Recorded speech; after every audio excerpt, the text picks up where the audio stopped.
Good morning and welcome to your Monday Math Minute, the only Math Minute guaranteed to be on Monday and guaranteed to be no more than 10 minutes long. So I got some reader feedback the other day, and this is something you might have seen floating around social media a while ago. How are we supposed to use order of operations? Remember last week we discussed PEMDAS as a particular way to arrange our operations. Parentheses receiving priority number 1, exponents receiving priority number 2, multiplication and division in the same step, addition and subtraction in the same step, both left to right. How are we supposed to use PEMDAS on an expression like 8 divided by 2 plus 2? There are a couple different answers we could get here. We could end up with 1, and of course some people end up with 16. And so which one of these is the correct answer? And again, I will say there's not so much a correct answer here as a conventional answer.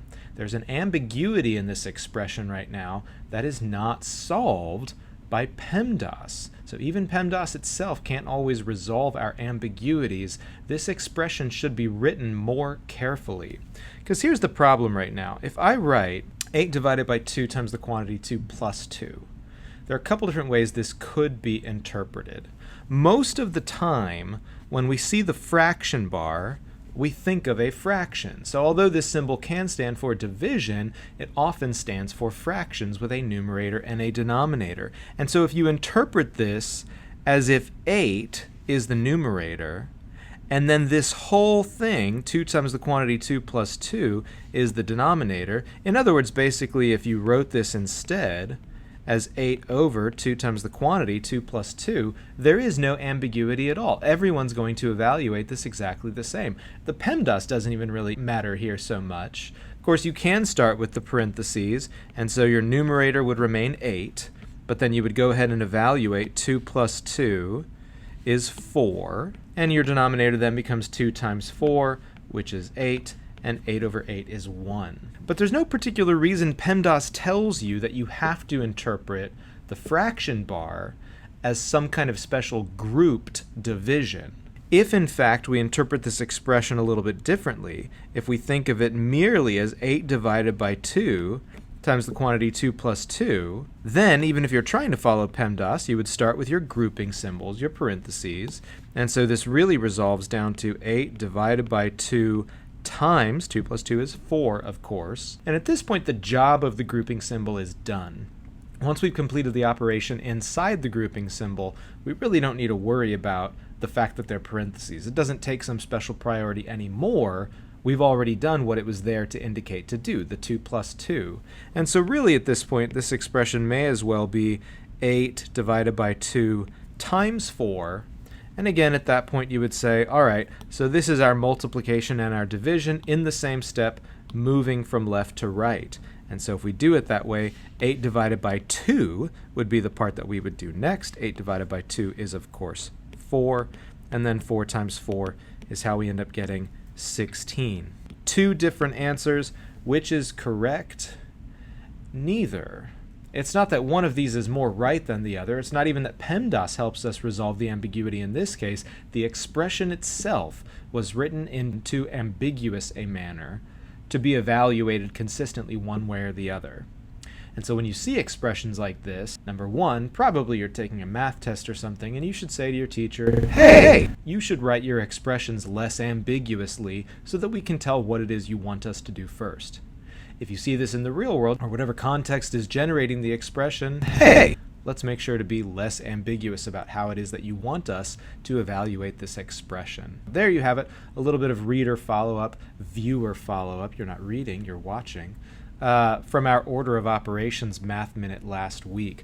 Let's move on to something else. Let's talk about replacement sets. So if we want to solve an equation, we have something like 6n plus 7 equals 37. There are a variety of strategies we could employ. We could use various properties of equality. We could think about algebra as a series of inverse operations that slowly let us undo certain actions and get back to the variable. But algebra also means you've got variables. Those variables can take on different values, so let's just plug in a bunch of values and kind of see what happens. We're going to build a process table since we're engaging in a process. And we're going to have a space for our variable n, a space for the equation we're interested in, 6n plus 7 equals 37, and then a space for evaluation. As we try out different numbers, do we end up with a true statement or a false statement at the end of that process? So n is 3, 4, 5, 6, or 7. And I'm going to simply plug those values in, 3, 4, 5, 6, and 7, for n in every case. So I'm going to multiply that by 6 and then add 7. Multiply by 6, add 7. Multiply by 6, add 7. And in each case, I want to evaluate, does this actually end up being 37? So as I work through the math here, I might start with something like 6 times 3 is 18. 18 plus 7 equals 37. That is false, right? 18 plus 7 is not 37, it's 25. And then I'm just going to keep going. 6 times 4 is 24. 24 plus 7 is 37. That is false, right? It's not 37. 24 plus 7 is 31, but we are getting closer. 6 times 5 is 30. 30 plus 7 is 37. Yes, right? That one ends up being true. 6 times 6, of course, you can probably anticipate at this point, none of the others are going to work. 36 plus 7 does not end up being 37. That one is also false. And 6 times 7, 42, plus 7, again, does not end up being 37. So only one of these are true. Therefore, we give that a special name. We call n equals 5 the solution to this equation. It's not the case that n can only equal 5. We just tried out n equals 3, n equals 4, a bunch of other values.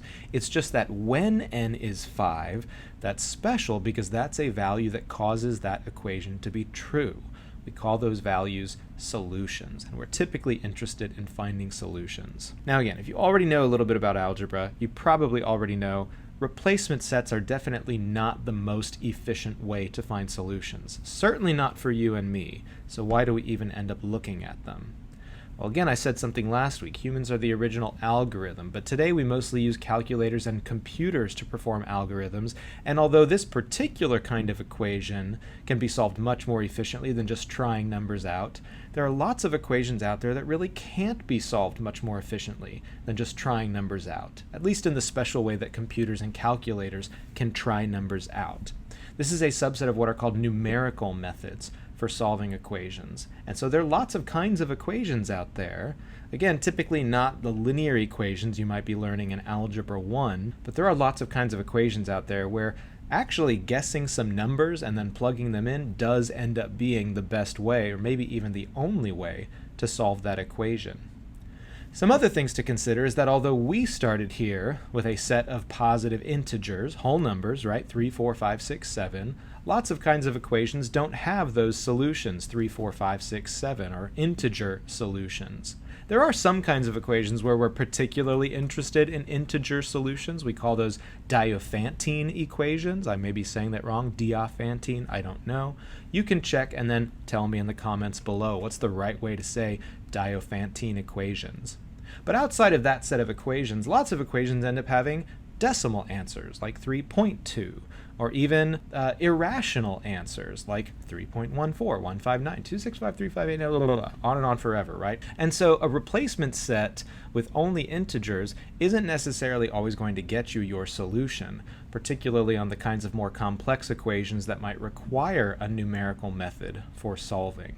But again, that's where the computers and the calculators come in. They have algorithms that make them really good at guessing, first of all, approximately where is the solution going to be, and then second of all, how to get arbitrarily accurate in their solution. Can we get as close as we want? Can we get a solution to 3 decimal places, 4 decimal places, 5 decimal places, etc. There you have it. A replacement set is a way to solve equations without knowing any other algebraic operations, inverses, or otherwise. You just try some numbers out, plugging them in until you find the one that works. Not the most efficient method, but definitely a method that can help you solve equations.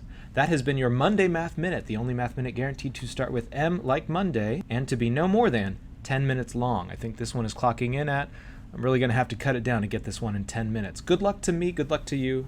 See you later.